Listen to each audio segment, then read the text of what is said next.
कभी कभी जो जगहें सबसे ज्यादा वीरान और डरावनी लगती हैं, उन्हीं के अंदर उम्मीद की सबसे रोशन कहानी छिपी होती है। आज हम एक ऐसी ही हवेली के राज में उतरने वाले हैं, जहां एक खजाने की खोज ने एक भयानक सच को उजागर किया और एक पूरे गांव की सोच को हमेशा के लिए बदल दिया। एक माँ के लिए उसका सबसे बड़ा खजाना क्या होता है? ये एक लाइन, बस यही एक लाइन इस पूरी कहानी का दिल है। और यही हमें एक ऐसे दर्दनाक राज की तरफ ले जाएगी जिसकी किसी ने कल्पना भी नहीं की होगी। तो चलिए कहानी की शुरुआत करते हैं। सबसे पहले आपको मिलाते हैं इस कहानी की दुनिया से और उन किरदारों से जिनके आने की वजह से हवेली की बरसों पुरानी खामोशी टूटने वाली थी। पूनपुर, जैसा नाम वैसा ही गांव। खूबसूरत, शांत, लेकिन इस खूबसूरती पर एक कह सकते हैं एक धब्बे की तरह थी वो पुरानी हवेली। गांव वाले उसके पास से गुजरने से भी डरते थे। कहते थे वहां एक पागल औरत रहती है, उसकी दीवारों में न जाने कितने राज दफन थे। और फिर एक दिन इस कहानी में एंट्री होती है 4 लोगों की। राजीव, उसकी पत्नी रिया और उसके 2 भाई रमन और प्रेम। वो लोग शहर से आए थे और उनका मकसद साफ था, अपनी पुश्तैनी हवेली को बेचना। गांव वालों ने उन्हें बहुत चिताया, लेकिन उन्होंने, जानते हैं ना, शहर के लोगों की तरह इन बातों को अंधविश्वास कहकर उड़ा दिया। अब कहानी एक ऐसे मोड़ पर पहुंचती है जहां लालच डर पर हावी हो जाता है। एक छोटी सी मुलाकात और इरादे पूरी तरह बदल जाते हैं। हिम्मत करके जब वो चारों हवेली के अंदर गए तो उनका सामना हुआ गौरी से। वही बूढ़ी औरत, बिखरे हुए बाल, एकदम सूनी आंखें। ऐसा लग रहा था जैसे वो वहां होकर भी वहां नहीं थी, जैसे किसी और ही दुनिया में जी रही हो। और फिर गौरी के मुंह से निकला वो एक शब्द जिसने सब कुछ बदल दिया, खजाना।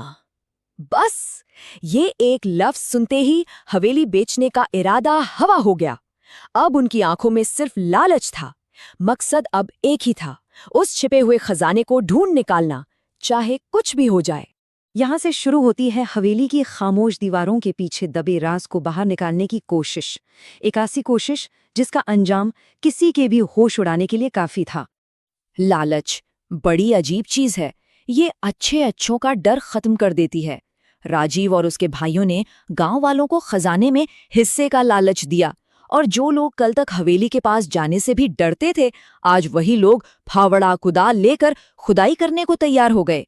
खोजबीन चल रही थी और तभी किसी की नज़र छत के एक टूटे हुए हिस्से पे पड़ी। जैसे ही उन्होंने वो मलबा हटाया, नीचे एक बड़ी सी पत्थर की पट्टियां थीं।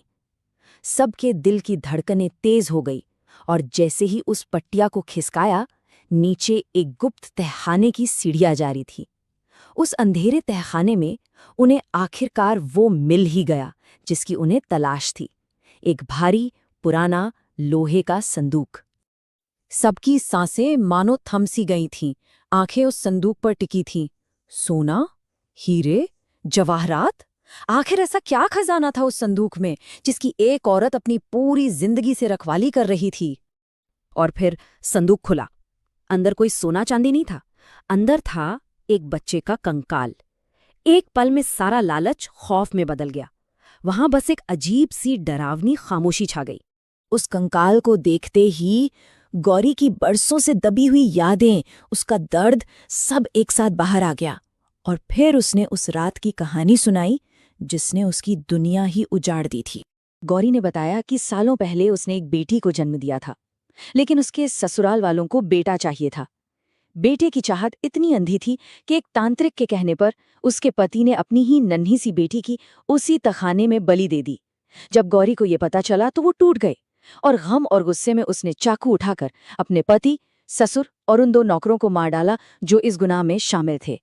आखिर में उसने अपनी मरी हुई बेटी को उस संदूक में रखा, उसे अपना खजाना बना लिया, और उसी पल वो अपना दिमागी संतुलन हमेशा के लिए खो बैठी। जब ये भयानक सच सामने आया तो कहानी वापस आज के समय में लौटती है, जहां अब बारी थी न्याय की, प्रायश्चित की और एक नई शुरुआत की।